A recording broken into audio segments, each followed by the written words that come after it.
beses kami nagbenta nga pala nito sa amin sa halagang 100 pesos. Thank you. Ayan, karas-karas talangka at saka hipon nga pala yung nakita nyo kanina. Yan, hinugasan ko nga lang pala itong hipon.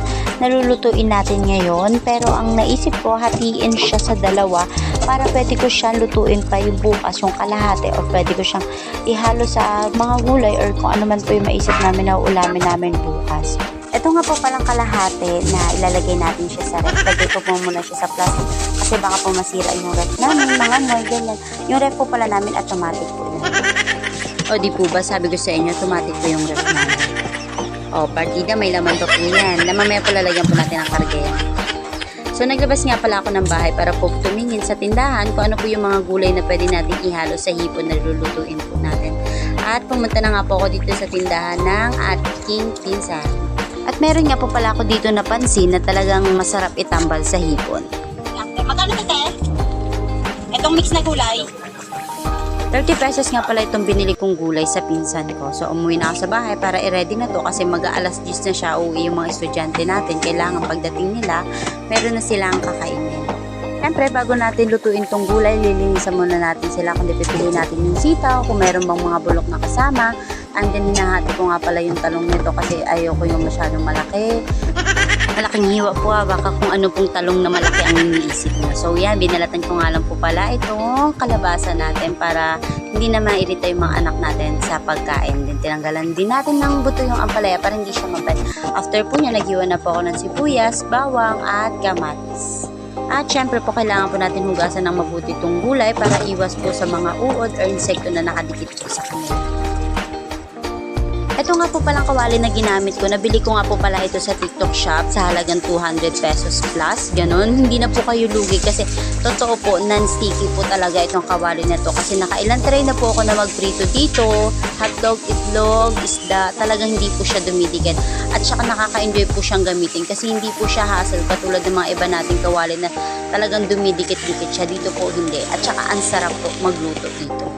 Ayan, mabalik po tayo dito sa ating niluluto. Isang kamatis nga lang po hinalo ko sa kanya kasi nga po sobrang mahal po ng kilo ng kamatis dito sa amin. 120 po ang kilo. Yan, nilagay ko lang po yung mga ingredients na kailangan natin. Then nag-additional nga po pala ako ng siling green, dagdag pampalasa at pampabango. Tapos konting tubig para lumambot siya. Tapos binalian ko na rin nga po pala itong mga arikumo natin at uhugasan nga po pala natin siya isa-isa para talaga matanggal po yung mga dumi na dumidikit sa kanila.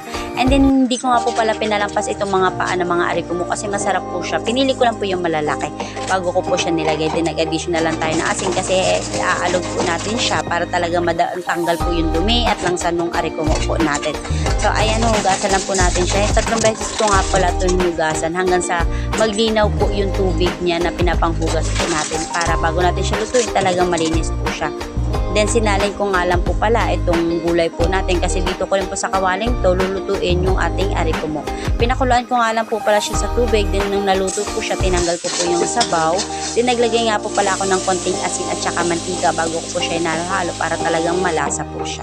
Ito na po pala yung uulamin natin ngayon tanghalian. So ayan, meron nga po pala kami ginawa dito suka na may bawang kasi baka putok-batok tayo. Kasi nga naman, besh, ganito ba naman kataba? Sigurado ka ba na makakapag-diet ka pa, di ba? Hindi. Bago po tayo kumain, syempre huwag muna natin kakalimutan magpasalamat muna sa Panginoon. Thank you Lord sa blessing. At ito na nga mga beshi ko, tingnan nyo naman, wala talagang tigil na kain ng kain tong aking mga mag-ama. Talaga naman nag-i-enjoy sila kainin tong mga arikumo na ulam natin at talagang tinusok pa talaga at dinukot pa talaga yung mga taba at kinamay. 4 na daliri sinalpak sa bunganga. O kita nyo, halos hindi nyo sila maestorbo. Kasi habang sila busy-busy kumakain, ako naman to busy-busy sila bidyuhan.